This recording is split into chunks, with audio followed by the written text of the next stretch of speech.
je ne pouvais pas m'apercevoir de ces signaux. Je les vivais, mais je ne pouvais pas mettre de mots dessus. Je dis souvent qu'avant d'être malade, j'aurais pu me décrire comme un cerveau qui était directement posé sur mes pieds. Au début de ma maladie, j'étais un peu perdu.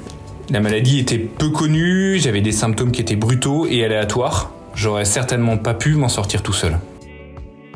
Lorsque j'échange avec des personnes qui sont en burn-out, qui ont été en burn-out, les caractéristiques sont identiques. On a tous le même profil. Oui, après mon accident, je devais tout réapprendre à marcher, à vivre. J'avais perdu le sourire et toute confiance en moi. Immédiatement, j'ai activé le mode combat. J'ai compris instinctivement que la survie venait du fait de rester dans le siège du conducteur et de garder le contrôle.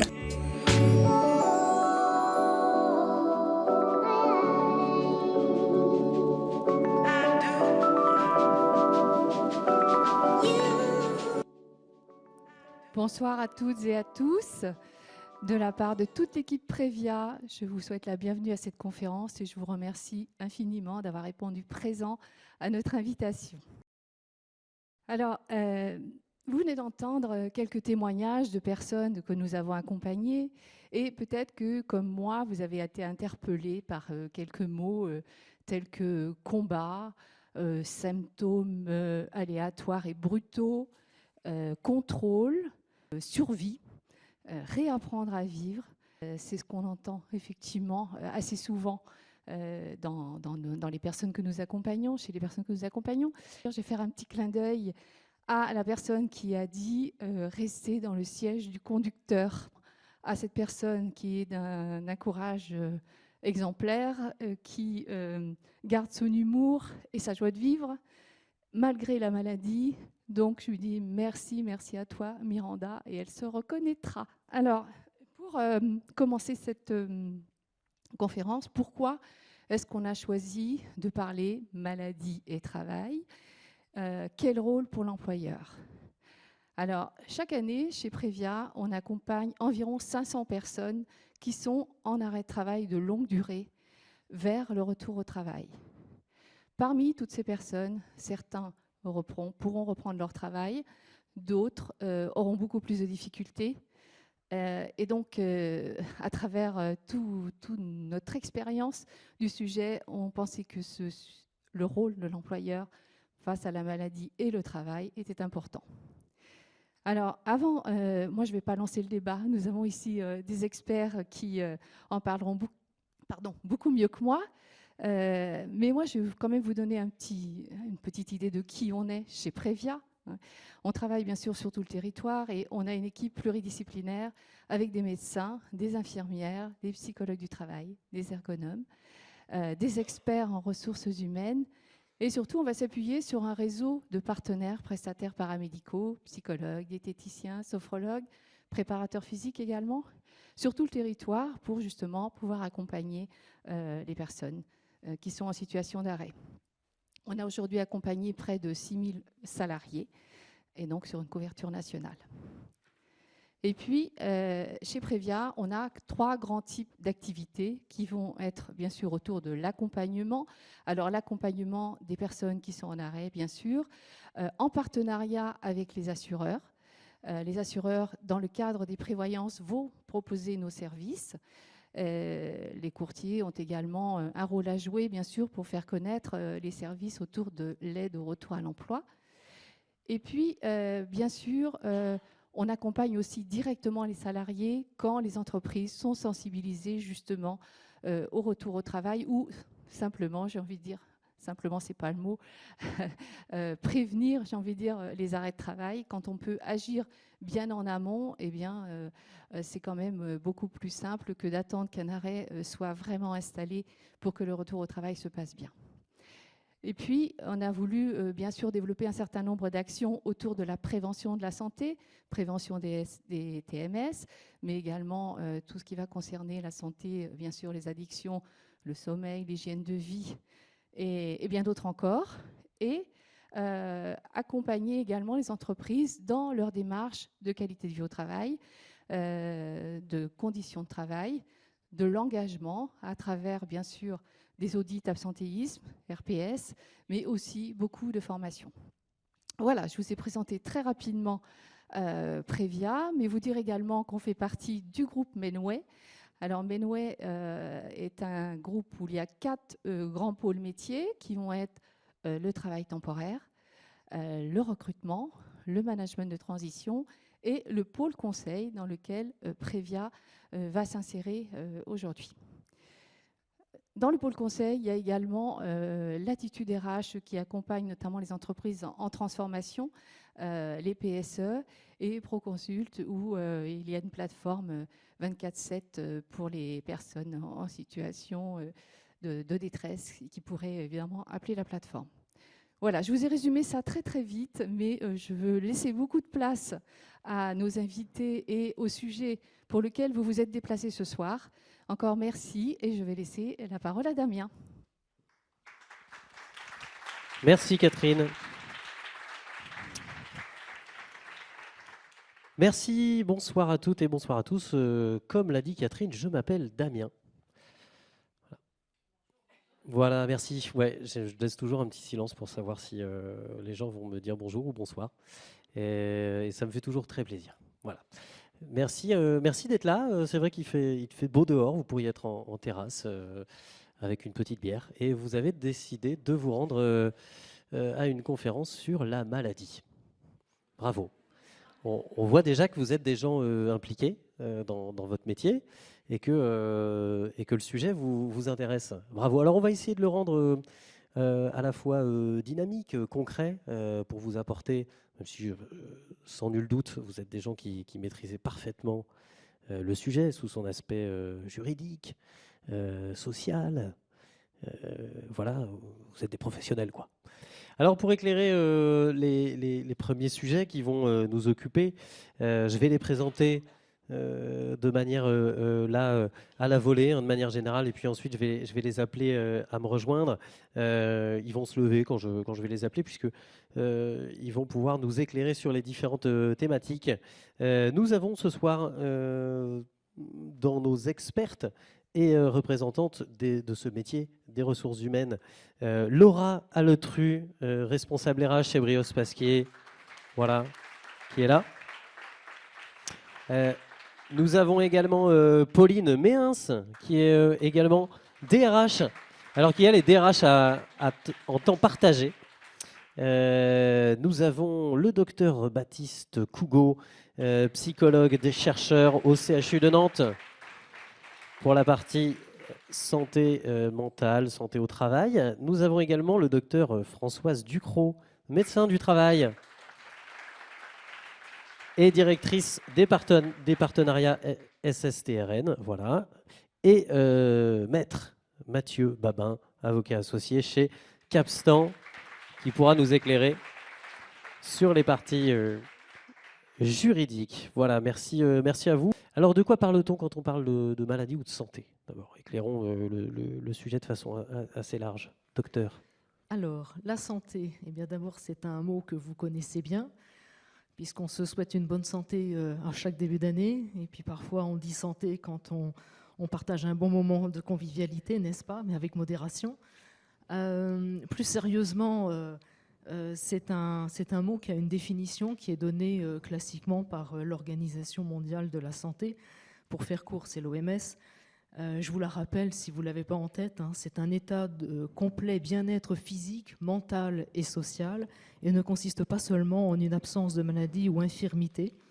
Donc c'est une approche globale qui se développe maintenant depuis la moitié du 19e siècle. Alors en pratique, et pour parler sans jargonner, et je pense que vous le savez, la santé c'est un équilibre harmonieux que l'on essaye de garder, dont on n'a pas forcément conscience quand on est enfant, quand on est ado, quand on est jeune adulte. Je crois qu'avec l'âge, on comprend qu'il faut faire des efforts pour la garder. Et avec les temps qui courent, avec nos longues carrières maintenant, on comprend qu'il faut faire attention. Et c'est bien là l'intérêt de la prévention. Donc il y a bien un investissement à faire pour la garder, et ce à tous les niveaux si on veut être efficace, et avec tous les acteurs que nous sommes, parce que nous sommes tous des acteurs de prévention. Donc il faut l'avoir en tête. Et puis on verra tout à l'heure que l'employeur est un formidable acteur de prévention puisqu'il a le rôle principal. Et là, on ne fait pas d'improvisation, on n'est pas au théâtre, mais vous avez compris que vous avez un rôle extrêmement important. Alors évidemment, la santé, de temps en temps, elle se dégrade. Et là, c'est l'arrivée de la maladie. La maladie également a une définition donnée par l'Organisation mondiale de la santé. C'est une altération de l'état de santé ou altération des fonctions, se manifestant par un ensemble de signes ou de symptômes perceptibles directement ou non, correspondant à des troubles généraux ou localisés, fonctionnels ou lésionnels, dus à des causes internes ou externes et comportant une évolution. Alors, il y a on pourrait la caractériser de beaucoup de façons. Elle est bénigne, elle est grave, elle se guérit ou elle est incurable, elle est aiguë, elle est chronique, elle est parfois visible et très souvent elle est invisible. Je pense aux troubles psychiques. Vous ne verrez rien du tout et pourtant les gens ont des troubles psychiques. Elle peut être locale, organique, générale, elle peut être acquise ou congénitale, elle peut être bacillaire, virale, parasitaire et je n'irai pas plus loin. Elle peut être aussi un petit peu genrée, je dirais. Ça peut être une maladie de la femme, ça peut être une maladie typiquement de l'homme, voire de l'enfant. Elle peut être douloureuse ou pas. Et je pourrais continuer comme ça longtemps. Oui, ça va aller. Voilà. Nous nous sommes mis dans d'accord. La maladie, quoi, on a bien. Non. C'était important de donner toutes les termes, parce que chaque champ et chaque caractéristique que vous avez évoquée peut impacter la personne et peut impacter évidemment l'employeur, l'entreprise et le fonctionnement de l'entreprise en général. Donc je n'ai pas le droit d'aller plus loin pour parler au moins de la personne qui est malade. C'est un patient. Il doit s'armer de beaucoup de patience. Il devient vulnérable, fragile. Il n'a pas choisi. Donc ça lui tombe dessus. Et quand c'est un salarié, vous comprenez, il se pose plein de questions pour continuer son travail. Comment il va faire pour aussi gagner de l'argent? Est-ce qu'il va pouvoir revenir au travail après? Et selon les pathologies, je ne vous fais pas de dessin. Si je vais directement sur la pathologie du cancer, est-ce qu'on va revenir ou pas? Comment ça va se terminer? Heureusement, il y a des traitements extraordinaires actuellement.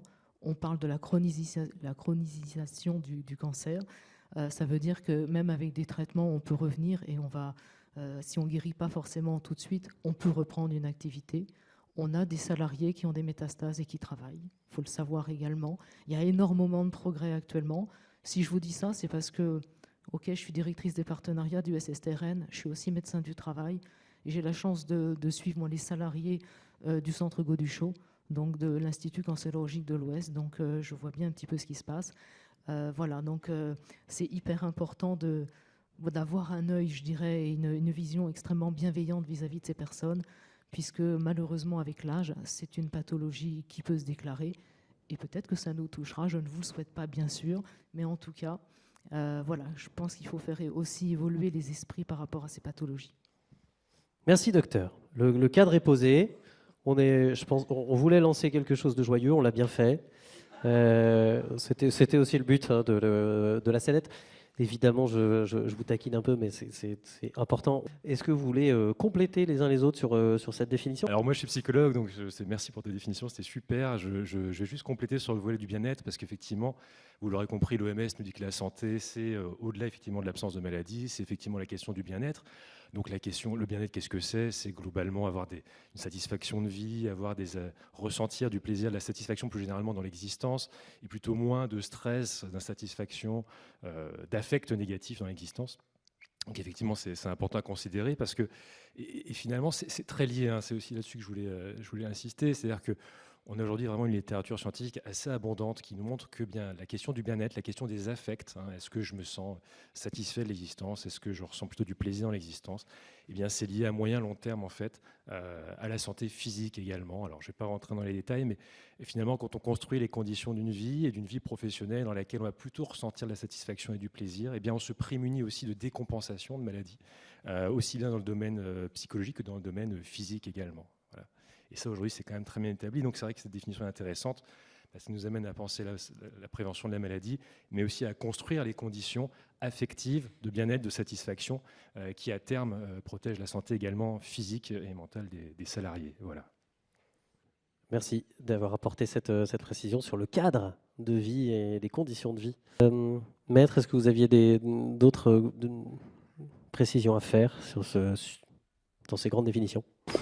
Juste pour insister sur le fait que lorsque l'on parle effectivement de lien entre la maladie et le travail, et cette question du lien entre la santé et le travail, c'est vraiment une santé qui est vraiment au cœur de ma discipline. Je suis conseiller juridique pour les entreprises en droit social. C'est vraiment une question qui est au cœur même de la naissance du droit social. C'est-à-dire que le droit du travail est né d'abord par la protection de la santé des travailleurs. Et c'est un sujet qui est toujours, encore aujourd'hui, en tension. On a qu'à parler effectivement de risques psychosociaux, de burn-out. Là, avec la réforme des retraites, on va parler du socio-professionnel. On parle de soutenabilité du travail. Toutes ces questions, en fait, travaillent encore aujourd'hui les relations sociales. Et si je vais insister sur un point en introduction, sur le fait que si finalement on est toujours en tension sur ces questions-là, c'est parce que finalement notre rapport sur la question de la santé et du travail est toujours en tension entre deux modèles. Et là, on va aborder effectivement la question de ce que vous avez abordé, c'est la distinction entre les maladies professionnelles et les maladies non professionnelles. Et là, au cœur du sujet, parce que finalement, on est en tension entre deux modèles. On a un modèle classique qui tend finalement à considérer que la santé au travail, c'est l'absence d'accident, c'est l'absence de pathologie. Et on cherche en fait des liens de causalité entre un facteur physique, le risque de chute, les machines, des substances, etc., et un type d'accident, un type de pathologie. Et quand on a cette approche-là, assez morcelée, finalement, on tend à considérer que oui, l'employeur n'a qu'à agir sur tel facteur pour éviter des accidents, agir sur tel facteur pour éviter des maladies. Or, cette vision-là, on la voit d'ailleurs dans le code du travail. Dans le code du travail, vous regardez, vous avez des risques chimiques, des risques liés aux équipements, des risques liés aux substances. Tout est effectivement, présenté sous une typologie de risque. Or, les maladies professionnelles, c'est la même chose. La sécurité sociale reconnaît des maladies professionnelles sur la base de tableaux qui associent tel type de risque, tel type de pathologie, toujours une vision morcelée. Or, on sait, et je rejoins ce que je viens de dire, depuis les sous-indices, en fait, c'est une globale. C'est-à-dire que la santé, ce n'est pas que l'absence d'accident, l'absence de pathologie, c'est un état complet de bien-être physique, mental et social. D'ailleurs, le code du travail parle de santé physique et psychique. Effectivement les deux composantes. Et quand on parle du travail, on parle de tout le travail que moi je veux, pas uniquement les facteurs physiques. On parle de l'intensité du travail, le sens qu'on lui donne, les valeurs qui sont attachées au travail, l'autonomie qu'on dispose de travailleurs, et tout ça se met en relation. Et là aussi, le droit est quelque part en phase avec cette évolution des connaissances, puisque aujourd'hui, vous avez un développement considérable de la connaissance des pathologies professionnelles en lien avec le travail, en dehors du cadre de tout tableau connu des maladies professionnelles, vous avez des situations effectivement de pathologies psychiques qui sont reconnues d'origine professionnelle sur la base de toute une batterie d'indices qui tiennent effectivement au sens de travail, l'intensité, etc. Et là où ça devient effectivement compliqué, c'est qu'en l'état de la conception de ce rapport, les employeurs vivent systématiquement comme une forme d'agression le fait qu'un salarié reconnaisse pas se reconnaître un lien entre sa pathologie et le travail. Et ça, c'est quelque chose effectivement qu'il faut travailler sous de la prévention, peut-être qu'on aura l'occasion d'en reparler. Vraiment sur un sujet vraiment tension. Ce sera justement le sujet de la deuxième partie. Merci pour cet éclairage. Pauline, Pauline Méhens, donc en tant que DRH qui parcourt différentes entreprises, différents secteurs aussi, différentes typologies d'entreprises. Quel éclairage vous pouvez nous apporter, vous ? Quel est votre point de vue sur ce rapport entre maladie et maladie professionnelle ? En fait, une fois qu'on a vu toutes ces définitions, il est dirigeant, il fait la personne est malade, la maladie c'est une étape personnelle, professionnelle difficile. Et on dit, bon, alors si c'est personnel, effectivement, je vais par exemple un cancer du sein, est-ce que la personne a envie que j'intervienne ? Est-ce que je vais trouver des mots ? Parce qu'en fait, face à la maladie, quelle qu'elle soit, on est maladroit. Pas dans les choses, parce que c'est vraiment notre rôle. Mais en même temps, elle travaille dans une boîte. On parle toujours de la frontière vie pro, vie perso, mais est-ce qu'elle existe vraiment cette frontière dans la mesure où on a des jobs et puis on a plusieurs vies. On parle toujours de la première vie au boulot et la deuxième vie quand on rentre à la maison. Et donc, si c'est perso, quel est mon rôle, moi, d'employeur, pour pouvoir maintenir l'activité, parce que je tiens un poste, comment est-ce qu'elle peut le tenir, et comment ça se répercute aussi sur les équipes de travail, parce qu'il y a aussi l'individu et le collectif. Et puis, si c'est professionnel, là, effectivement, on rentre dans le jargon juridique, en se disant, la responsabilité civile, pénale, que je jette, j'ai un chiffre, est-ce qu'il faut vraiment que je la laisse la reconnaître ? Parce que si, effectivement, effectivement, il a mal au dos parce que au poignet, par exemple, avec l'utilisation de l'ordinateur et qu'il y a une reconnaissance des TMS. Mais en même temps, si j'ai une boîte de vin, et alors si j'en ai un qui demande la reconnaissance, qu'est-ce qui va se passer pour les 19 autres? Je pose d'autres questions, peut-être un peu moins affectes. On pense à sa personne morale, c'est-à-dire à l'entreprise, qui fait le chiffre, qui fait vivre les salariés. Et c'est vrai que c'est pas évident en tant que dirigeant de se dire, bon, alors il y a forcément de l'affect, mais il y a aussi du business, il y a l'individu, mais il y a aussi le collectif. Et puis en tant que dirigeant, on n'a pas tous les mêmes moyens non plus. Moi, je fais du temps partagé depuis 1 an.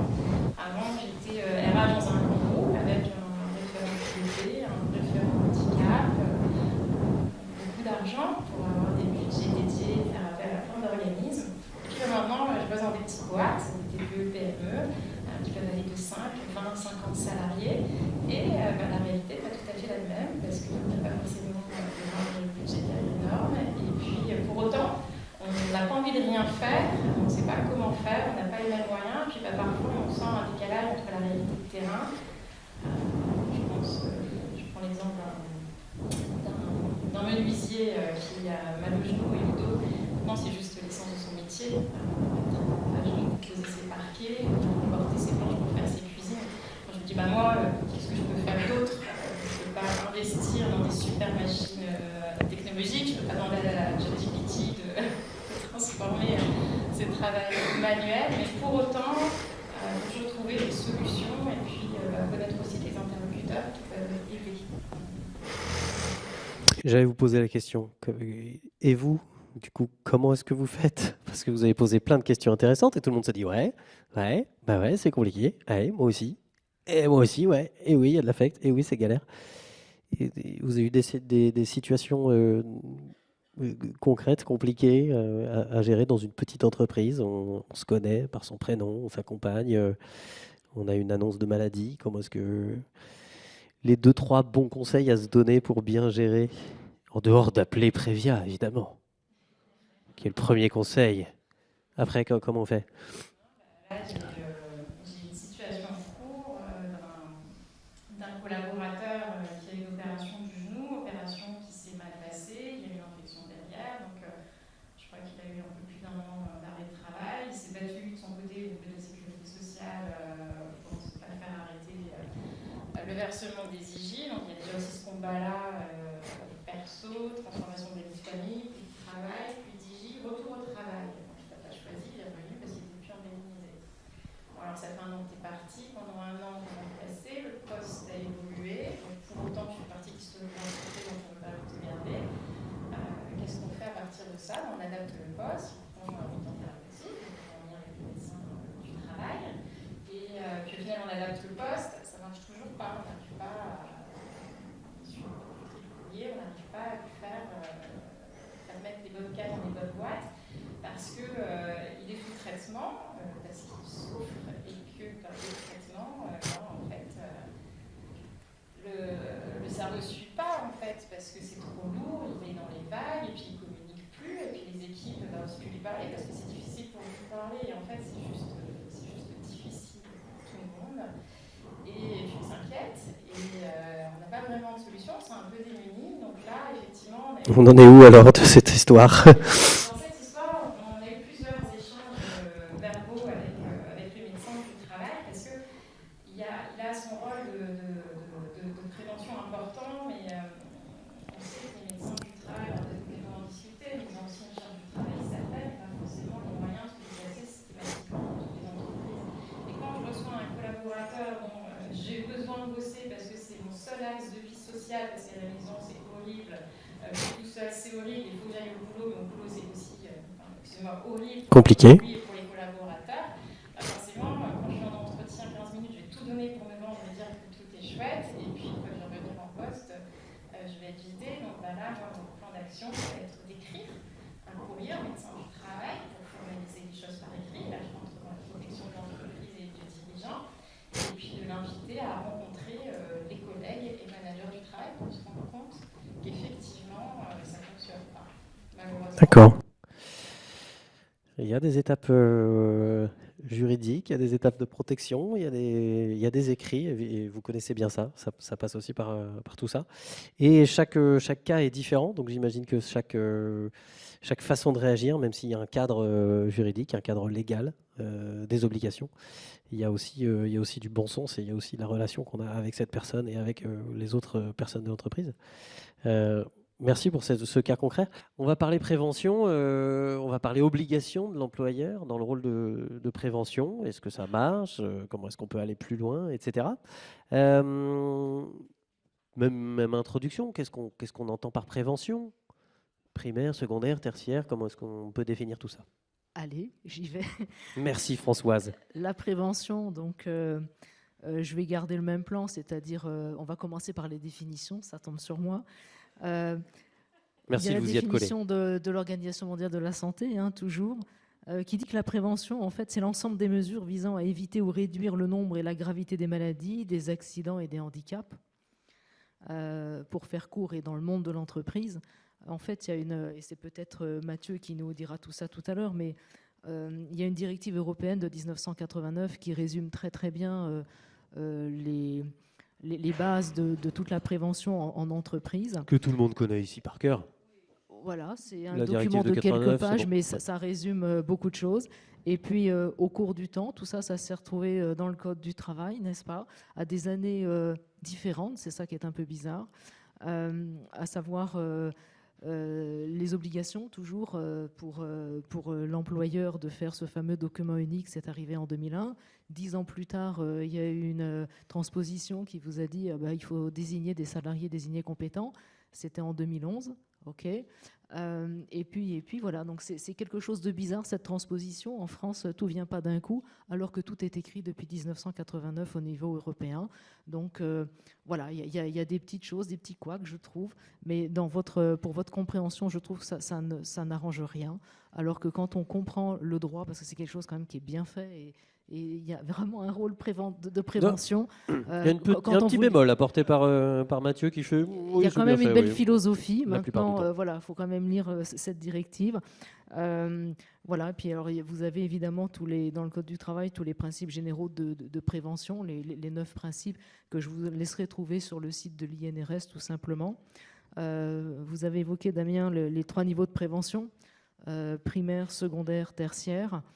L'idée là, c'est on n'en fait pas qu'un niveau, on fait les 3, ça se complète. Le niveau primaire, eh bien, ça consiste à combattre le risque à la source. Ça demande, celui-là, il est plutôt centré sur le travail et son organisation. Ça renvoie plutôt à l'organisation en fait collective des risques. C'est le plus efficace, mais évidemment, c'est pas celui qui est facile à traiter. Vous avez la prévention secondaire, donc. Là, ce niveau consiste à conduire des actions de dépistage et de suivi, plutôt sur le plan individuel et collectif d'ailleurs. Et voilà, c'est plus facile, ça vous donne des outils en fait. Le mot qui va avec, c'est vous donner des outils pour mettre en place toutes ces actions. Le niveau tertiaire, donc lui, ça correspond plutôt à quand un dommage a lieu, de limiter les conséquences. Et c'est plutôt le mot qui va avec, le verbe qui va avec, c'est réparer, pour bien comprendre un petit peu les différents niveaux. Quand on est dans le maintien dans l'emploi, on est dans la prévention tertiaire. Voilà. Et l'idée de la prévention de la désinsertion professionnelle, ça va être aussi d'agir un petit peu en amont et de repérer le plus précocement possible les choses. Je ne vais pas en dire trop. Je vais laisser la parole à mes voisins et voisines. Merci beaucoup. Encore une fois, le cadre est posé et c'est fait brillamment. Merci Françoise. D'autres précisions sur cette prévention? On l'a vu dans la scénette, on a essayé encore une fois de caricaturer un petit peu, mais tout y est. On voit des ressources humaines qui sont proactives, qui essayent justement de respecter ses obligations, de faire de l'affichage, de faire de la sensibilisation, de faire de la formation. Néanmoins, il y a l'organisation du travail, il y a la vie, il y a le quotidien. Que peut-on dire d'autre sur comment est-ce qu'on peut bien faire une prévention?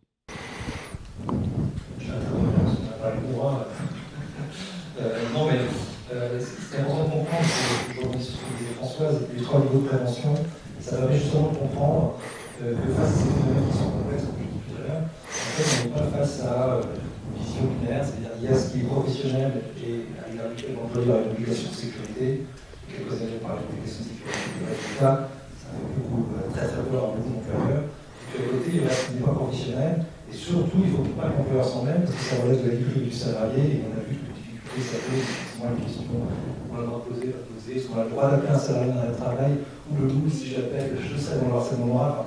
On est vraiment dans cette vision de on ne fait pas la prévention à trois niveaux.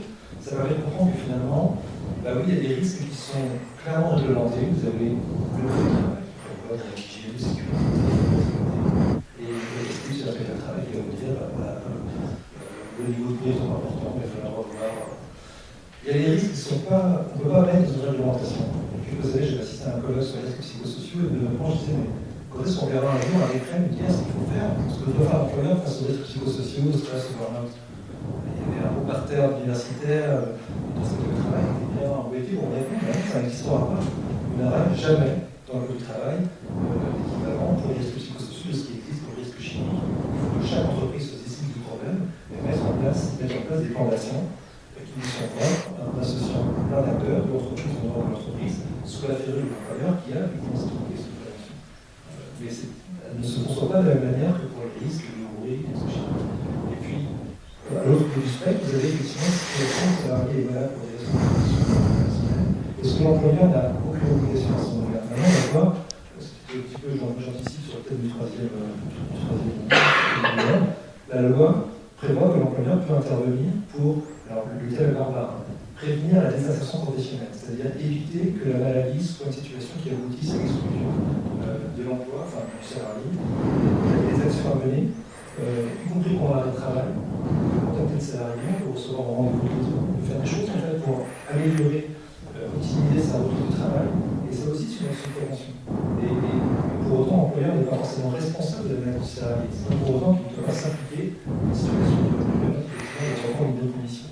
Et donc, évoquer les trois niveaux de prévention, ça permet effectivement d'envisager tout le spectre des interventions que l'employeur fasse un salarié malade, qui n'est pas simplement une question de sécurité ou de son Alors sur les risques psychosociaux, peut-être, Baptiste, et puis après on donnera la parole à Laura qui pourra nous donner aussi quelques exemples de ce que vous avez pu faire en termes de prévention chez Brioche Pasquier. Oui, donc risques psychosociaux, oui, effectivement, on a quand même aujourd'hui, on arrive quand même bien à distinguer, à factualiser des aspects du travail qui relèvent des organisations, qui relèvent des modes de relation, des modes de management, qui sont identifiés comme étant soit favorables à la satisfaction, du bien-être, ou étant à l'inverse plutôt favorables à du stress chez les salariés, ce qui peut à terme générer effectivement un épuisement, du burn-out ou d'autres troubles mentaux qui peuvent être associés à ce stress chronique. Troubles mentaux, mais c'est aussi des troubles somatiques, on l'évoquait tout à l'heure. Stress chronique étant associé aux maladies du stress chronique. Alors on a quand même pas mal de choses qui sont bien identifiées, tout ce qui est charge quantitative de travail à réaliser, la quantité de travail qu'il y a à faire dans un temps donné, la charge cognitive, est-ce qu'il y a beaucoup d'interruptions, est-ce que ça nécessite une attention soutenue, est-ce qu'on doit passer un switching d'une tâche à une autre régulièrement, la charge émotionnelle, encore un autre exemple, qui est effectivement, est-ce que je suis face à des gens qui souffrent, est-ce que moi-même je dois réprimer mes émotions, masquer ce que je ressens vraiment, qui peut générer une dissonance émotionnelle et qui est un facteur également de stress et de fatigue chez les salariés. Donc on identifie assez comme ça des facteurs de stress professionnel qui peuvent à terme, et qui peuvent faire l'objet d'une évaluation effectivement. C'est le fameux audit ou c'est l'occasion d'en parler en équipe aussi. Qu'est-ce qu'on ressent du travail, qu'est-ce qui est difficile dans le travail. De la même manière qu'on identifie des facteurs de stress, on identifie aussi pas mal des ressources qui sont connues pour contrebalancer, tamponner l'effet négatif sur la santé des exigences professionnelles. Notamment le soutien social, à commencer par lui, qui est vraiment, alors pour le coup, vraiment le facteur social qu'on va trouver comme étant le plus prédicteur de santé. Et ça, c'est vrai au travail, mais c'est vrai dans la vie en général, c'est vraiment le facteur social. Donc, en fait, est-ce que le salarié est-ce qu'on sent qu'on se préoccupe de soi, que vos collègues se préoccupent de vous, de votre bien-être, que votre manager se préoccupe de vous et de votre bien-être. Alors, ça passe par plein de choses très concrètes, et même pas forcément des grosses choses. Est-ce qu'on me dit bonjour? Est-ce qu'on me prête attention? moi, est-ce qu'on se soucie de ma carrière, de mon évolution?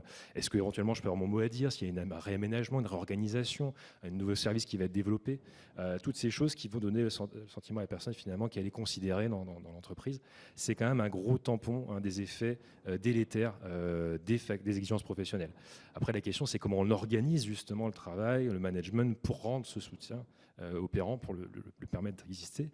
Soutien social, vraiment gros facteur. Après, effectivement, alors, il y a tout un inventaire comme ça de risques et de facteurs de risque, de contraintes et de ressources. On peut effectivement le mesurer, puis après on peut se poser la question, dans le management, on peut se poser la question avec l'équipe de comment est-ce qu'on peut les améliorer. S'il y avait, parce que tu évoquais tout à l'heure la question, est-ce qu'il y a une bonne prévention à faire? Aujourd'hui, on a parlé beaucoup de risques psychosociaux, maintenant on parle vachement de QVT. Et finalement, ce qui est intéressant, c'est que les deux axes se retrouvent un petit peu, finalement, parce que derrière QVT, qu'est-ce qu'on va mettre comme définition? Souvent, c'est une question de la participation, la capacité de s'accomplir, de se réaliser, qui va être saillante. Ou un baby-foot. Ou un baby-foot. Alors voilà, c'est peut-être une composante, mais c'est vrai que moi j'aime beaucoup la définition qu'on a. Alors c'est vrai que moi je travaille au CHU de Nantes.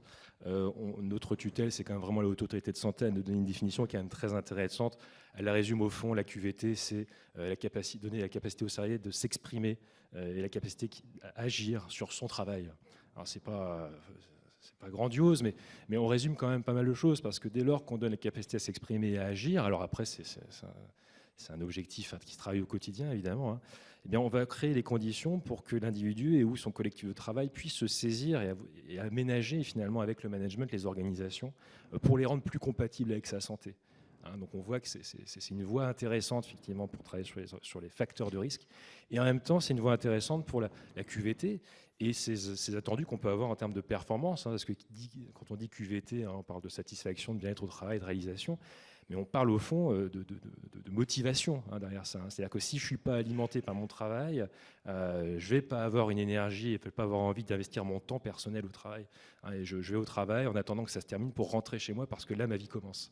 Si en revanche, j'ai mon mot à dire et que je peux m'exprimer professionnellement dans mes compétences au travail, eh bien d'un seul coup, ça devient une source, un objet d'investissement intéressant, pertinent, où je peux m'accomplir, et donc je vais mettre mon énergie au service des objectifs de l'organisation.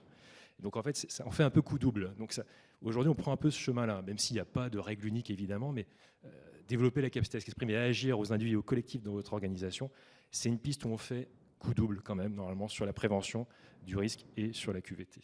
Voilà. Qu'est-ce qui peut expliquer on a parlé de facteurs de stress, on a parlé d'environnement, de la maîtrise de ces différents facteurs. Qu'est-ce qui explique, et notamment je pense à la charge de travail, que toutes choses égales par ailleurs, un salarié confronté à un certain nombre de tâches et à un certain nombre de quantités de travail ne va pas supporter de la même manière, et ne va pas réagir de la même manière, et notamment, et on peut se poser la question quand on est employeur, dire mais je comprends pas pourquoi il me casse les bonbons celui-là, celui qui était avant faisait très bien le boulot, il n'y a pas eu plus de charge de travail, c'est que c'est lui qui doit être faible. Alors, je donne un élément de réponse. Je fais l'avocat du diable. Et j'en ai vu 2-3 hocher de la tête. Aujourd'hui, déjà, de base, pour tout le monde, c'est un effort. Voilà, ça, on va le voir. Et sur des études épidémiologiques avec des milliers de salariés, on voit que de base, on va avoir statistiquement quand même émergé du stress, de la fatigue. Ça, c'est vrai pour tout le monde. Alors pourquoi, effectivement, pour certains, ça va être majeur et éventuellement décompensé sur un épuisement? C'est en fait, c'est fonction du niveau de ressources. Okay. Et là, niveau de ressources, on va convoquer pas mal de choses, mais ce qui nous intéresse ici dans le cadre du travail, c'est la question de la compétence, la question de l'expérience, la question de l'ancienneté, par exemple, qui peuvent être structurer des savoirs, et des habiletés qui vont permettre aux salariés de mieux s'adapter en fait aux exigences professionnelles. Il est évident que s'il y a beaucoup d'interruptions et de charges de travail, si je suis expert des tâches à réaliser, eh bien le coût en fait est relativisé. En fait, je vais parfois même le faire de manière assez automatique. Là où quelqu'un qui serait novice va devoir beaucoup plus convoquer ses fonctions cognitives pour analyser la situation, monter en compétences, en savoir-faire, ce qui a un coût énergétique plus important.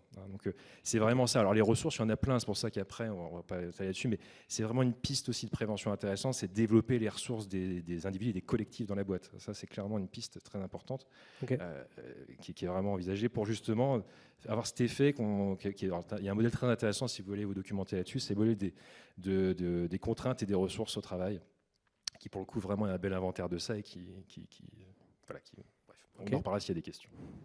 Merci pour cet apport. Est-ce qu'on peut cette fois-ci avoir quelques exemples concrets? Qu'est-ce que vous avez fait, vous, Laura, dans votre entreprise? Peut-être un retour d'expérience rapide sur les choses qui marchent, les choses qui ont moins bien marché.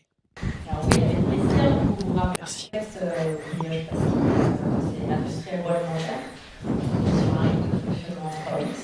On va dire au premier moment, pas forcément évident, par les conditions de travail.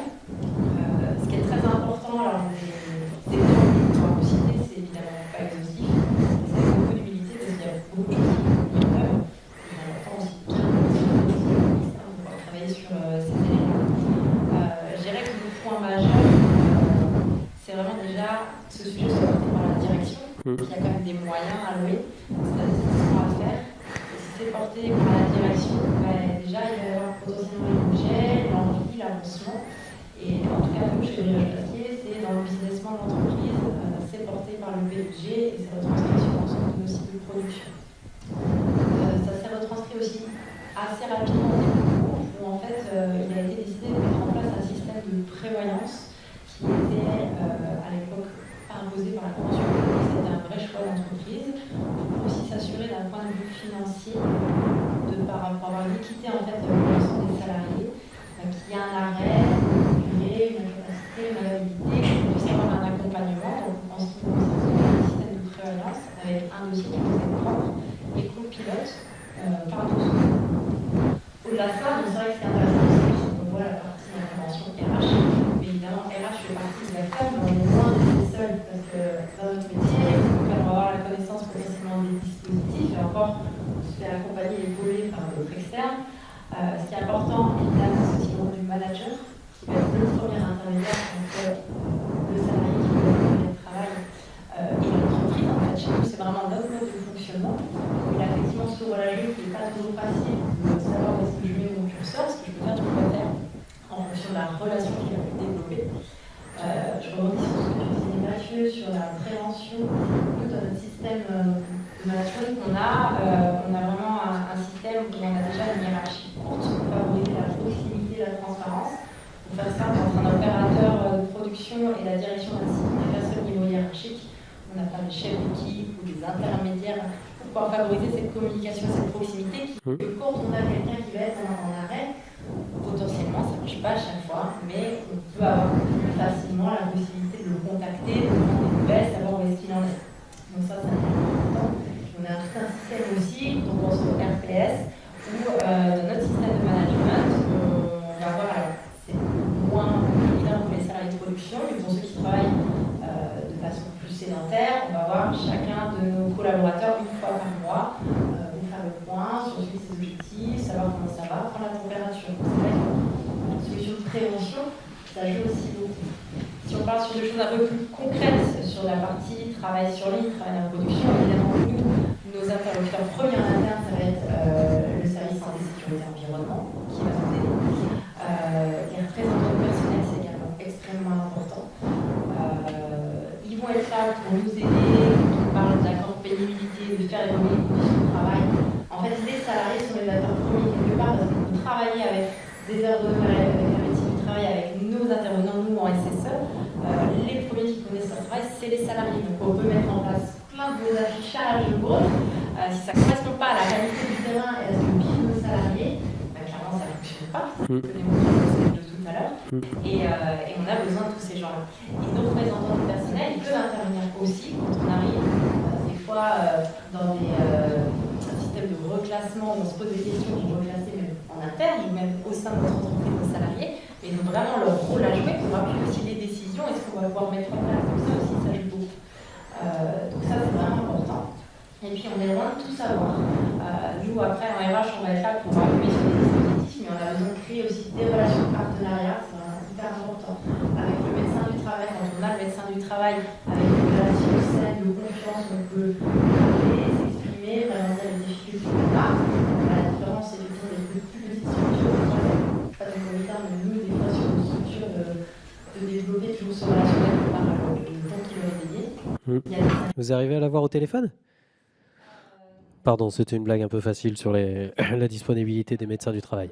C'est vrai que ça joue beaucoup, même sur les procédures voilà, dans Tête des possibles d'inaptitude, où il y a un site de production qui était dans le persuadé qu'il pouvait reclasser sa salarié, femme sur du conditionnement. La SAMET, ça fait partie aussi de notre interlocuteur, qui n'était pas très prêt après avoir étudié le poste. On ne voyait pas trop comment faire. On avait le responsable de cette personne, le responsable de lui, qui était persuadé qu'une adaptation était possible avec un poste assez de plus un peu de nous. Et là, en fait, on est resté dans nos convictions et on a fini par aller au bout de ce qu'on voulait faire. Et finalement, la personne a été intégrée, mais quelque part, des fois aussi, quand on a des interlocuteurs qui ne nous suivent pas, des fois, il faut quand même aussi avoir des vraies conditions pour aller au bout. Vraiment être dans une dynamique de réintégrer les salariés et de les maintenir dans l'emploi. Donc, il y a effectivement la GFIP et plein d'autres acteurs. Tout à l'heure, la lutte du cancer a été citée, je n'avais pas forcément pensé. En fait, c'est vrai que l'avantage quand on a cette relation de confiance, c'est de tirer en fait différentes choses. Ok, merci déjà pour cette liste de choses très concrètes que vous faites et qui améliorent la prévention et la santé sécurité au travail. On y reviendra aussi et puis on vous redonnera la parole après. Elle pourra également répondre à vos questions si vous avez besoin de trucs et astuces, comment vous avez fait et comment ça se passe et socialement, etc. Merci pour tout ça. C'est déjà le moment de passer au chapitre 3. Le retour au travail. Comment bien gérer, bien préparer le retour d'un ou d'une salariée. Qui veut prendre la parole sur le sujet? Regarde.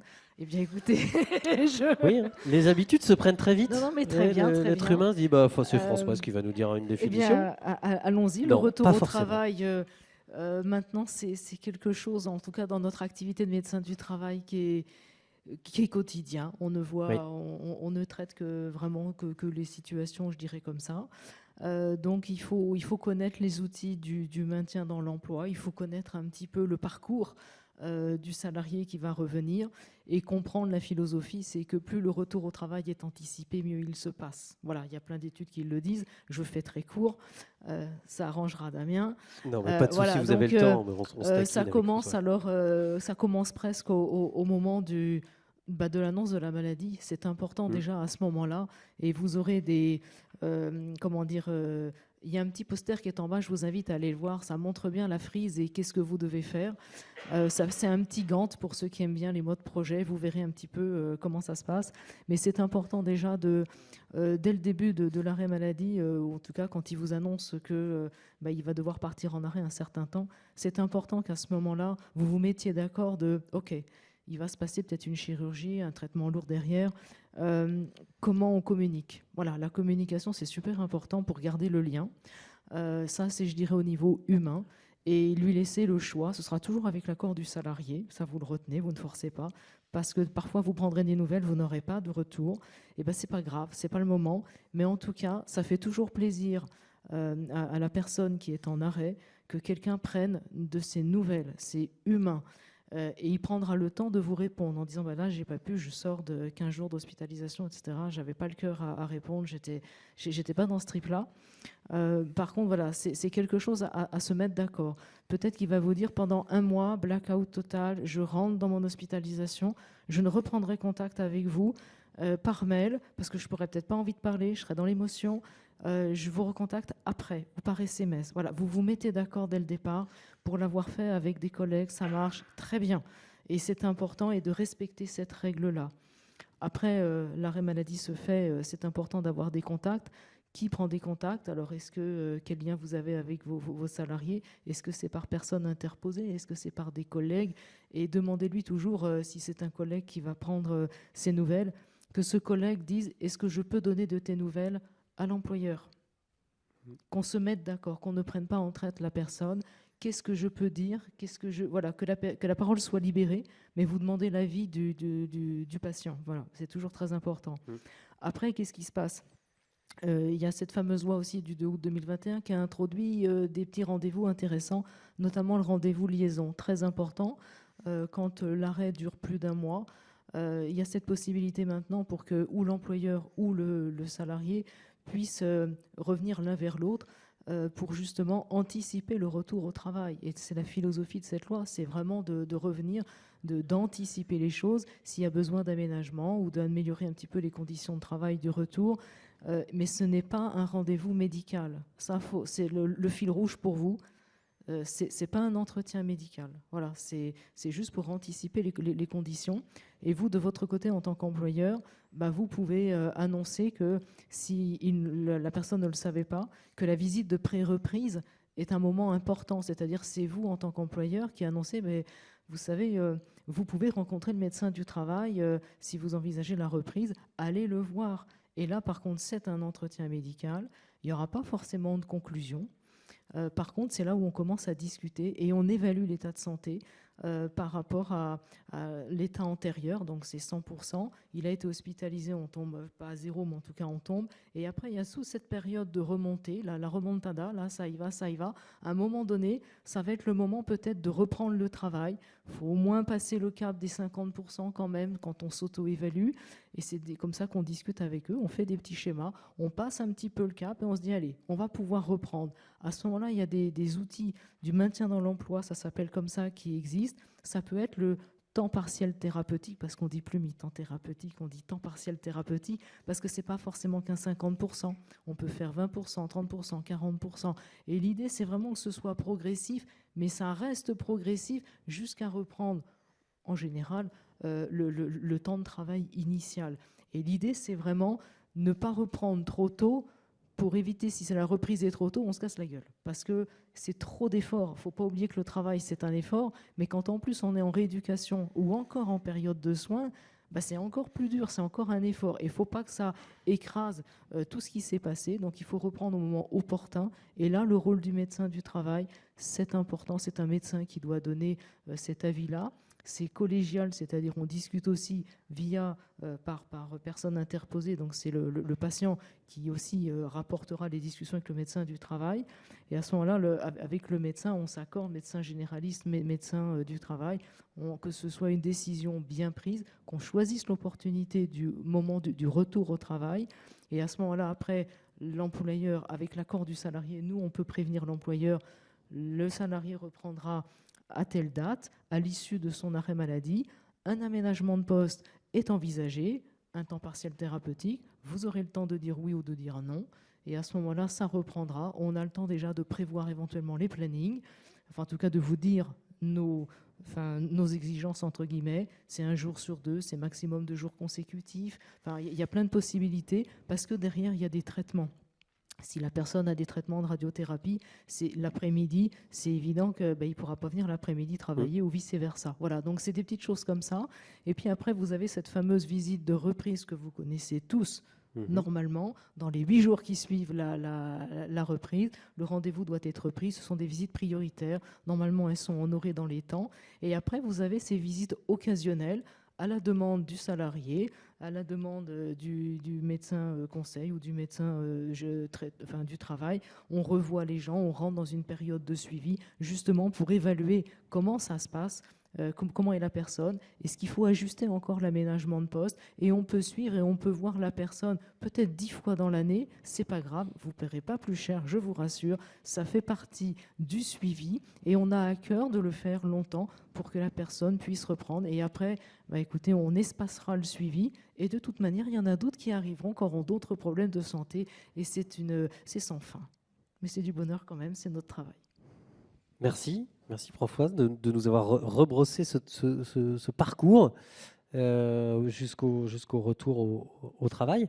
Est-ce que vous voulez apporter d'autres précisions, d'autres conseils justement sur cette partie, peut-être en tant qu'RH justement, de l'intérieur, côté employeur, comment je prépare bien tout ça? Et puis après j'aurai des questions. Là on parle de maladies longues, de choses comme ça. Que fait-on quand la problématique est liée au stress ou au burn-out ou donc à l'épuisement professionnel ou même à une problématique relationnelle avec son propre manager? Je reviendrai que quand Thierry sera parti. Exemple, voilà, on va essayer d'en discuter encore pendant une dizaine de minutes parce que je voudrais qu'on garde encore 15 minutes pour traiter les questions de la salle avec vous. Voilà, des conseils Oui, Françoise l'a évoqué. souvent, quand on est sur un arrêt déjà de plus de 3 mois, c'est un peu compliqué de revenir. Bon, en plus, avec les maladies et les soins éventuels, on n'a pas forcément de projection aussi ou conscience de l'évolution de son état de santé. Et communiquer, ça coûte pas cher. Et des fois, on se fait rattraper un peu par le rythme de la vie. On oublie de prendre des nouvelles. On se dit, je l'ai pas fait depuis un mois, je vais pas le faire maintenant. Bon, en fait, si, faites-le. Juste pour dire, je pense à toi, j'espère que ça va bien. Vaut mieux ça que rien du tout. Et ça peut être des perches qui sont tendues de se dire, ah oui, c'est vrai, j'ai fait partie de ce groupe. J'en suis sortie, je me suis centrée sur moi. Mais en fait, ce groupe pense encore un petit peu à moi. Et ça peut être aussi un moyen de se raccrocher à la collectivité du travail. Bien sûr, donc avec tous les systèmes de visite qui ont été évoqués par Françoise, quand on a une idée du retour au travail, c'est de prendre le temps d'organiser un moment de convivialité, comme quand il y a un retour de congé maternité ou de vacances ou un pot de départ, de prévoir ce temps de convivialité pour fêter le retour, parce que on ne peut pas l'ignorer non plus, en fait. Et puis après, on peut demander aux salariés aussi s'il a envie d'avoir ce moment de convivialité ou pas. Alors que ce soit de toute façon quelle que soit la taille de l'entreprise, tout se sait. De toute façon. Donc, si on évoque le cas de quelqu'un qui est parti en burn-out et que c'est mort, qu'on me laisse tranquille, je reprends, c'est difficile. Là, on est encore dans des pathologies un peu différentes. Et bien sûr, à chaque fois, il faut s'adapter à la personne, mais tout se sait. Si vous avez quelqu'un qui a un peu de recul, bien sûr qu'on le prend. Mais mon propos, c'est de dire, c'est de ne pas faire comme si ça n'avait pas existé, comme si ça n'était pas là. Et puis peut-être aussi éviter de remettre, à l'instar de ce qu'on a vu dans le sketch, dans la mise en scène, de remettre tout de suite la personne au travail. Il peut y avoir des périodes d'observation, d'immersion. La conduite du changement, quand on bosse, elle est juste essentielle. Alors quand on a été arrêté plusieurs mois et qu'on est remis directement dans le bain sans l'avoir vécu, il faut y penser, l'évolution des outils, des process, les changements de manager, parce qu'effectivement, plein de choses se sont déroulées au cours de l'année. Et outre le fait qu'on n'ait pas envie non plus qu'on nous prenne pour quelqu'un d'affaibli, parce qu'on est là, on a passé cette période et on revient en force, on a aussi envie d'être intégré, mais peut-être pas non plus de façon brutale, parce que c'est beaucoup de choses à prendre en compte. Il y a tout un cheminement psychologique pour les personnes qui ont vécu l'annonce d'une maladie, les traitements, il faut les subir. Ils ont été très accompagnés pendant toute cette période-là. Quand ils reviennent, ils sont en période de reprise. Ils ont à peine eu le temps de souffler parce que les arrêts sont donnés juste ce qu'il faut. Maintenant, c'est aussi dur de revenir au travail. C'est déjà un effort de faire un travail, mais c'est aussi très dur de revenir avec un état psychologique que vous ne pouvez même pas imaginer parce que c'est subjectif, parce que c'est propre à la personne. Il y a beaucoup de craintes et la meilleure aide que l'on peut faire, c'est déjà de rassurer. C'est notre travail de rassurer les gens, d'essayer de mettre des étapes, de leur dire comment ça va se passer. Mais de votre côté, c'est important aussi en tant qu'employeur de réaccueillir la personne. Dans des études, on voit des mots anglais, onboarding, des trucs comme ça. Bon, ok, c'est réaccueillir tout simplement la personne, prendre le temps, effectivement, de lui dire depuis son arrêt. Alors parfois c'est 3 mois, des fois c'est 6 mois, des fois c'est 18 mois. C'est la moyenne pour un burn-out, c'est 18 mois d'arrêt quand même, d'accord ? Ça peut être 2 ans, ça peut être 3 ans. Mais il s'est passé beaucoup de choses dans vos entreprises et c'est important de redonner un petit peu, de timer, de mettre un petit peu des moments forts. Et effectivement, si on prend un instantané il y a 3 ans et puis votre entreprise maintenant, il s'est passé plein de choses. L'entreprise a changé, les collègues ont changé, les outils ont peut-être changé. Comme on est tous en transformation digitale, peut-être que la personne, en fait, elle sait peut-être même plus travailler comme avant. Il va falloir la reformer, il va falloir lui dire qu'on va travailler par état, mais au moins dites-lui que tout ce réaccueil, il est prévu. On ne va pas lui demander tout de suite de produire, mais qu'il va y avoir peut-être 8 jours où on va prendre le temps de l'accompagner et qu'on évaluera un petit peu comment elle est, au moins psychologiquement. Voilà, pour les troubles psychiques, ça ne va pas si vite dans la tête non plus. Pensez au traitement. Vous n'allez rien voir. C'est bien des troubles qui sont invisibles, mais dans la tête des gens, il se passe plein de choses. Et ça s'appelle des mouvements psychiques. Eh bien, c'est très fluctuant. Et donc, il faut être aussi patient aussi de votre côté, indulgent et surtout bienveillant. Je répète ce mot, c'est vraiment très important. Merci. D'autres remarques, d'autres précisions et puis peut-être des cas concrets pour les 5 dernières minutes qui nous sont accordées avant de passer à la séance de questions. Moi, ça m'évoque deux choses. Déjà, on parle de maintien dans l'emploi. Et maintien dans l'emploi, des fois, malgré tous les efforts, tous les dispositifs qu'on peut mettre en place, on n'arrive pas forcément à le faire dans l'entreprise. Oui. Et comment est-ce qu'on peut le faire pour accompagner en dehors de l'entreprise aussi? Et là, on a aussi un rôle à jouer. Il y a des choses qui existent, il y a du CPF, on peut conseiller des organismes de formation, se mettre en mouvement pour se dire, c'est pas seulement on va au pied, licenciement pour inaptitude, on n'en parle plus, c'est notre rôle, c'est un rôle aussi social. C'est comme j'accompagne mon salarié, même si chez moi, je ne peux pas forcément le garder. Et le deuxième élément, qui a un lien avec l'organisme très bien, qui nous dit comment est-ce qu'on se positionne pour maintenir un emploi, il y a des personnes avec lesquelles on pourra se permettre de passer un petit coup de fil, de prendre des nouvelles. D'autres, c'est pas évident. Donc, effectivement, on travaille avec les médias des Masquines. J'ai en tête un cas où une personne a été contactée par Prévien. Je vais envoyer un peu sur les roses parce que ça peut arriver aussi. Mais mine de rien, ces salariés, ils en arrêtent depuis 2 ans. Elle n'a pas du tout bien perçu cet appel, mais une semaine après, elle a recontacté l'entreprise. Il y a des choses qui sont passées dans sa tête. Et finalement, elle s'est remise dans une dynamique de dire oui, il va falloir que je m'en mette peut-être dans l'emploi. Et là aussi, Prévia a vraiment son rôle à jouer. Là, en l'occurrence, les actions ne peuvent pas forcément être mises en œuvre dans une parallèle de services qui sont proposés. Donc, on a pu mettre en œuvre aussi avec nos salariés sur des cas de par exemple. Mais il y a quand même une dynamique qui se met en place. D'accord. Ok, merci pour ces exemples. Catherine. Alors, je vais rebondir sur ce que vous dites, Laura. Alors, le retour au travail, ça se prépare bien en amont. Et d'abord, en prenant en considération la situation du salarié, mais sur tous les plans. C'est-à-dire qu'il y a le plan personnel, familial, les problèmes sociaux, la logique, bien évidemment.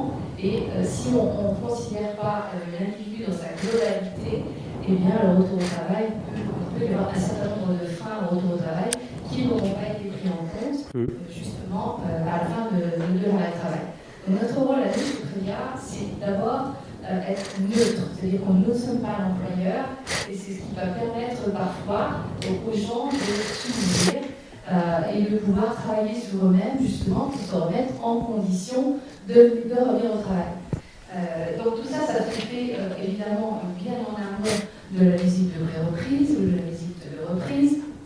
Et notre rôle à nous, c'est effectivement aussi d'informer le salarié de toutes les possibilités qui s'offrent à lui, de toutes les ressources qu'il a à sa disposition, dans l'entreprise bien sûr, avec la médecine du travail bien évidemment, mais c'est difficile pour quelqu'un qui est en arrêt de connaître tout ce dont il peut avoir comme ressources justement à sa disposition. Et notre rôle à nous, c'est d'informer, d'accompagner, de préparer, de rassurer. Et évidemment, après, c'est à l'entreprise, c'est à la médecine du travail d'acter évidemment le retour au travail. Mais en prenant les choses en amont, la personne, elle se rassure, elle reprend confiance en elle. C'est vrai qu'il y a certaines pathologies aussi qui ont transformé les gens, physiquement parfois, psychologiquement souvent. Et le retour au travail dans l'entreprise n'est pas toujours la solution pour que la personne reprenne son activité. Et si on propose un accompagnement à quelqu'un en lui disant allez, pour retourner au travail dans l'entreprise, eh bien ça ne marche pas. Donc c'est d'abord écouter, et j'insiste sur ce mot écoute qui est la base même de notre travail chez Prévia. Et à partir du moment où on a écouté et entendu les problématiques que sont celles des salariés, on va pouvoir mettre les choses en place. Et effectivement, ça se fait sur le temps. Et à un moment donné, l'entreprise a toute sa place, bien évidemment, notamment à la manière dont elle va pouvoir accueillir les salariés. Ok. Précision. Est-ce que je peux rajouter quelque chose ? Bien sûr. Tout à l'heure, j'évoquais la loi du 2 août 2021. Elle est importante parce qu'elle impose maintenant à chaque service de prévention en santé au travail la création d'une cellule prévention de la désinsertion professionnelle. C'est quelque chose d'important. Si vous dépendez du SSTRN, sachez qu'elle existe déjà depuis 10 ans sous le nom de cellule maintien dans l'emploi, mais maintenant on va lui donner le nom de cellule de la prévention de la désinsertion professionnelle du SSTRN. Et sachez, et c'est la loi qui le dit maintenant, elle peut être saisie directement par l'employeur. C'est quelque chose de nouveau. Et là, c'est un bond en avant, on ne perd pas de temps. Si vous sentez que la reprise va être extrêmement compliquée et qu'il y a vraiment un risque de perte d'emploi pour la personne, sollicitez tout de suite notre cellule de PDP. Il y a un médecin, il y a un psychologue, il y a un ergonome, il y a une assistante de service social. Ça peut déjà, on peut déjà gagner du temps et trouver des solutions. Donc c'est la nouveauté. S'il y a un truc à retenir ce soir, c'est aussi ce petit truc-là, parce que le salarié peut aussi solliciter cette cellule directement, tout comme les partenaires que l'on connaît déjà. Mais en tout cas, pour vous, c'est une nouveauté. Donc je suis contente de vous l'apprendre si vous ne le saviez pas. Et puis voilà, pour le retour au travail, le lien de confiance, on a dit que c'était important, mais comprendre ce que c'est que la confiance, ça se construit, et c'est vraiment cette impression de sécurité dans laquelle doit se trouver le salarié qui revient au travail. Donc c'est tout un environnement à recréer. Ok, merci. Merci beaucoup. Il y a des questions très techniques, il y a des questions un peu plus larges. Avant d'en prendre quelques-unes, je peux donner la parole parce qu'entre êtres humains, on peut aussi se parler. Moi, je suis un petit peu étonnée qu'on ne parle pas par rapport à tout ce qu'est le retour au travail, de ce qu'est laisser encadrer aujourd'hui. Et moi, en fait, je l'ai utilisé en tant qu'assistante sociale dans une entreprise dernièrement de multiples fois, et ça nous a permis d'évaluer ce qu'il fallait faire comme aménagement, d'évaluer si la personne était capable de revenir sur son poste, et ça s'est fait en équipe. En fait, c'est vrai que c'est très rassurant et que c'est un outil que je pense qu'il faut qu'on utilise tous. Par rapport à ce qui est dit, je trouve que tout l'axe bienveillant, il est très important. Je pense quand même qu'il est très important à un moment donné d'avoir une personne de confiance en entreprise où on peut parler de la maladie et des conséquences que ça a eues. Moi, ça a été l'occasion d'accompagner quelqu'un avec un cancer, avec des traitements importants qui lui causaient des problèmes sur l'élocution. Et on a pu faire un choix de démarrage, par exemple, que dans de l'appel sortant, ce qu'elle maîtrisait et qu'il n'insécurisait pas. Et on est allé par étapes. Et en fait, ce que je trouve bien aussi dans ce que vous avez indiqué sur les petites affiches, c'est d'aller par étapes pour pouvoir reprendre. Le temps partiel, c'est un outil, mais après, ce qui est important, c'est de définir. Voilà. Donc, nous, systématiquement, maintenant, on veille à avoir des entretiens de reprise qu'on formalise, sur lequel on se met d'accord. Et puis, ça veut dire que 3 mois après, on refait un bilan. Sur nos réintégrations, on essaie de les soigner, parce qu'en fait, ça coûte cher, la maladie, à l'entreprise. Ça coûte cher des gens qui partent, mais ça coûte cher s'ils partent et qu'ils repartent à nouveau et qu'ils n'arrivent pas à revenir. Ça, c'est vraiment la chose sur laquelle on essaie de réussir. Voilà. Et pour la personne, le salarié, c'est drôlement important de ne pas rater son retour, quoi. Alors, c'est vrai qu'en tant que service social, on a une place un peu... Nous, on a un référent handicap, on a un service social, on a un service conditions de travail. Ça nous permet d'utiliser tous les partenaires aussi, Cap Emploi, la SAMET, le FIP, HFP. Sur l'essai encadré, je trouve que... Okay. Est-ce que c'est ce que vous pratiquez ou pas? Alors, tout à fait. Je reprends Merci la parole, beaucoup. Damien. J'y vais. Alors, oui. C'est des petits dépliants que vous aurez tout à l'heure en bas. Alors, sur les 6 outils du maintien dans l'emploi, j'en ai cité 4. Je n'avais pas eu le temps de citer l'essai encadré, je suis désolée, mais... ça fait partie des outils. Ça fait partie des outils et vous verrez, c'est intéressant. Comme c'est très technique, je ne vais peut-être pas le détailler là, mais vous en avez parlé. Une durée totale de 28 jours qui peut être séquencée, comme on dit, pas forcément d'affilée. Et c'est très pratique pour tester les capacités de reprise au même poste ou sur un poste de reclassement. C'est intéressant et la loi insiste là-dessus. Donc on va monter en puissance sur ce dispositif. Et le 6e, c'est la convention de rééducation professionnelle en entreprise, qui est un petit peu plus compliqué à mettre en place, mais qui existe. J'aurais cité les 6. Merci. Je vous remercie d'en avoir parlé. Il y avait une question sur la plateforme autour de la parentalité. Alors je ne sais pas qui veut répondre. Je vous ai tendu la perche. Mais oui, parce qu'il y a plein de sujets. On ne pourra pas tous les traiter. Qui peuvent être mis en place, c'est pareil en termes de prévention. C'est tout frais chez nous. On vient de faire un partenariat avec des entreprises. Okay. Déjà, ça facilite le retour les parents, Oui. quand on n'a pas la prise de tête de galérer à trouver une place en crèche. Après, il y a le légal, et ça vous faire intervenir de Mais Mathieu va prendre la parole. les éléments qui sont l'entretien de reprise à partir d'un arrêt, à partir d'un certain nombre de jours, où on se doit, en tant qu'employeur, peu importe le motif de la maladie, un congé maternité, la personne revient, on la reçoit, on lui explique ce qu'il va être en absence, que c'est la même chose en fait. On va créer ce moment entre guillemets, de bienveillance, de convivialité de la personne et puis qu'est-ce qui s'est passé, comment est-ce qu'elle veut réintégrer progressivement son poste.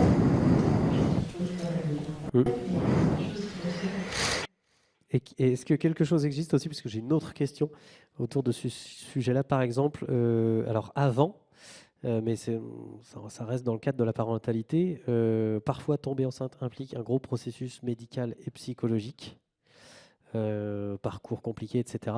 Comment faire niveau pro? Est-ce que vous avez des choses aussi à nous dire sur ce sujet-là?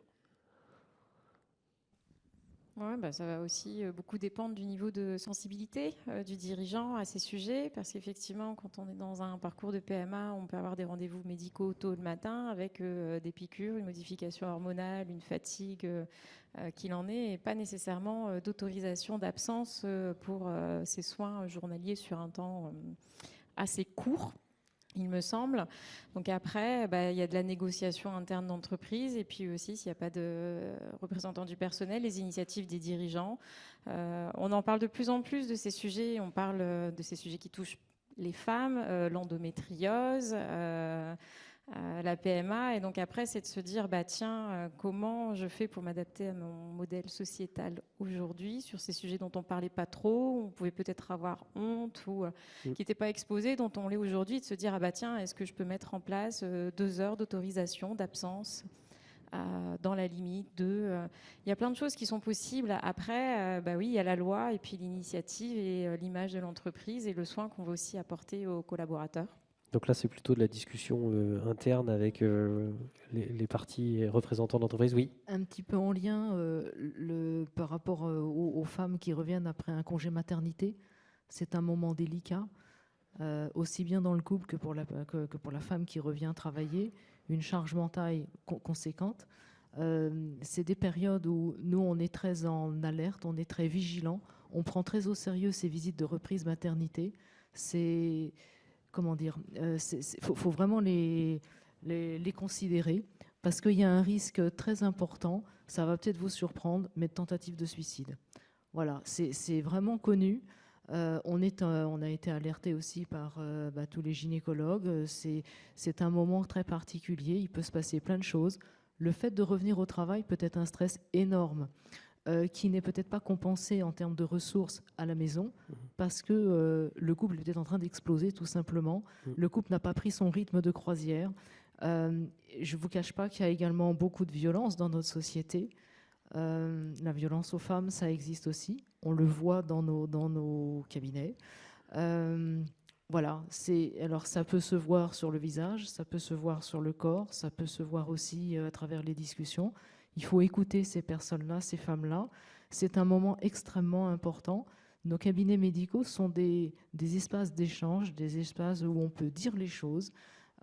Et c'est très important. Et là, l'employeur, vous avez ce rôle de ne pas rater cette visite. En tout cas, ne ratez pas le fait de l'initier. Prenez rendez-vous auprès des services de prévention en santé-travail. Vous avez un rôle à jouer. Un petit mot peut-être sur l'allaitement, c'est quelque chose de très naturel, ça existe, il y a une petite réglementation aussi dessus, c'est important de jouer le jeu pour que tout se passe bien. Une maman qui est bien reprendra et sera contente de revenir travailler, on peut lui faciliter la tâche aussi tout simplement. Pour celles qui le souhaitent. Une autre question, une personne n'arrive pas à décrocher, oh là là Michel, on l'a poussé à prendre des congés, mais ça ne suffit pas. Prends des vacances, Michel. Burn-out proche. Que faire? Oui, je l'ai théâtralisé un petit peu, mais globalement, tout est là. Ah, Baptiste. Bon, déjà, oui, alors forcément, la question d'être envahi par le travail, que ce soit le soir en rentrant à la maison ou que ce soit pendant les vacances, de ne pas réussir à décrocher du travail. Bon, c'est un problème déjà ça vaut le coup déjà d'interroger la question des conditions de travail aussi, hein, parce que qu'est-ce qui fait qu'on ne décroche pas? Est-ce qu'effectivement, on n'est pas confronté à des difficultés au travail qui sont difficiles à surmonter parce qu'on n'a peut-être pas le niveau de ressources, le soutien, la marge de manœuvre, la latitude qui nous permet de faire face. Donc moi, en général, effectivement, en consultation, quand je reçois, c'est quand même quasiment que ça que je reçois, soit parce que ça se pose déjà comme un problème, soit parce que ça a décompensé dans un épuisement professionnel, quoi. Donc à chaque fois, on va quand même trouver quand même des facteurs explicatifs du côté des ressources, encore une fois, personnelles et organisationnelles et sociales pour faire face. Ce qui va constituer en fait la rumination à la maison, c'est parce que justement je me sens débordé et parce que j'ai l'impression que je ne m'en sortirai pas. Alors après, effectivement, il y a tout le volet aussi des ressources, des stratégies de régulation émotionnelle qu'on peut développer aussi personnellement pour mieux réguler ses émotions. On parle beaucoup maintenant, il y a beaucoup de travaux qui sortent sur la flexibilité psychologique. Alors qu'est-ce qu'on entend par ça? On entend en fait la capacité finalement à, même lorsqu'on va éprouver des choses difficiles ou du stress par rapport au travail, eh bien quelque part, lorsqu'on va être dans un temps de repos, à se détacher de ça, à réussir justement à maintenir une attention et une intention dans le développement d'autres sphères existentielles. Et c'est des choses qui effectivement peuvent se travailler et se développer. Il y a des modes d'intervention, par exemple, ça peut être la psychothérapie, ça peut être la méditation en pleine conscience qui ont des résultats intéressants. Mais ça me semble important quand même vraiment de poser aussi que la question de la difficulté à se détacher et à l'inverse du coup des ruminations professionnelles qu'on a à la maison, elle engage quand même à chaque fois, moi dans les consultations quand même que je mène, la question des conditions de travail aussi. Donc, c'est pour ça que la question des ressources, je l'évoquais tout à l'heure, c'est une occasion quand même de préciser qui viennent compenser les charges de travail et les exigences professionnelles. Elle s'envisage au niveau personnel, c'est surtout les exemples que j'ai donnés tout à l'heure, mais elle s'envisage aussi, et bien sûr, au niveau professionnel, quelles ressources on a dans un collectif, quelle entraide on peut générer dans un collectif, quelles compétences on peut mettre autour des salariés pour leur permettre de faire face durablement aux exigences professionnelles et dès lors que ce soit plus un sujet de rumination au domicile, quoi. C'est vraiment un sujet. Damien ? Oui. Je peux ? Je me permets, vous connaissez sur... Je vais faire court. Une petite astuce aussi. Vous connaissez les secouristes du travail. Il existe des formations aux premiers secouristes en santé mentale. C'est important. Vous pouvez les développer dans vos entreprises. Ça existe depuis fin 2019 en France. C'est un concept qui vient d'Australie depuis les années 2000. Ça a mis du temps à venir jusqu'à chez nous. Il y a eu le Covid, on n'en a pas beaucoup parlé. Maintenant, avec tout ce qui se passe en termes de problèmes de santé mentale, ça explose de tous les côtés. Et on n'est pas trop d'avoir des gens qui sont un petit peu prévenus sur les dysfonctionnements de quelqu'un qui pète les plombs, quelqu'un qui pleure, comment on l'aborde, à qui on l'oriente. C'est important. Alors, il nous faut des relais, nous, dans les entreprises. Donc, faites former quelques salariés qui ont cette fibre-là à ça, au premier secours en santé mentale. C'est quelque chose d'hyper intéressant parce que quand les gens ne vont pas bien, quelqu'un qui a un problème de déconnexion, il va s'enfermer dans ce process parce que c'est un véritable process de burn-out.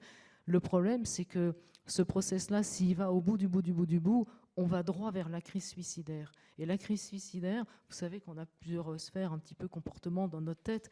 On peut raisonner, on peut parler, on peut très bien, mais il y a notre sphère émotionnelle. Et le problème de la crise suicidaire, c'est cet envahissement de notre psychique qui est complètement envahi par la sphère émotionnelle. Vous ne raisonnez plus, vous souffrez tellement que la seule solution, c'est de se foutre en l'air.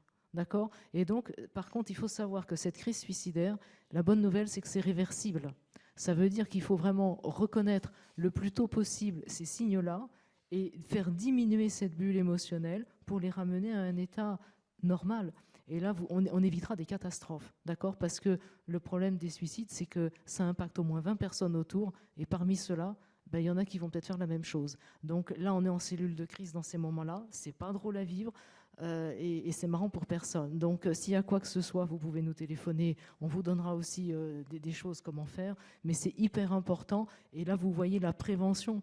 Plus on est formé, plus on est prévenu, plus on peut agir le plus tôt possible pour éviter la catastrophe. La réparation tertiaire, s'il se fout en l'air, on n'arrivera pas à faire grand-chose. D'accord ? Merci pour cette précision. Et effectivement, pour toute cette sphère autour du burn-out. On aurait encore plein de trucs à se dire. Ben oui, Et on n'a mais pas oui, parlé mais on de la santé savait du- qu'en 1h45, c'était... Damien, on n'a pas parlé de la santé du dirigeant. C'était short. Et oui, c'est vrai, la prévention et la santé du dirigeant. Eh bien, ce sera pour la prochaine conférence qui sera organisée certainement ici par Previa ou par quelqu'un d'autre. En tout cas, ce sera important d'en parler parce que vous êtes concernés, vous êtes les premiers, vous êtes au front peut-être si vous êtes dirigeant ou dirigeante. Voilà, ce sera important, mais pas maintenant. Voilà. Pour toutes les questions qui n'ont pas été traitées, parce que vous en avez posé plein, merci beaucoup sur la plateforme, l'équipe de Previa vous fera un retour. Quant à moi, il me reste à remercier Previa, l'équipe d'organisation, dont Clémence, dont Caroline et dont plein d'autres dont j'ai pas les prénoms, j'en suis désolé, et donc je voudrais qu'on les applaudisse maintenant. Merci beaucoup. Bravo.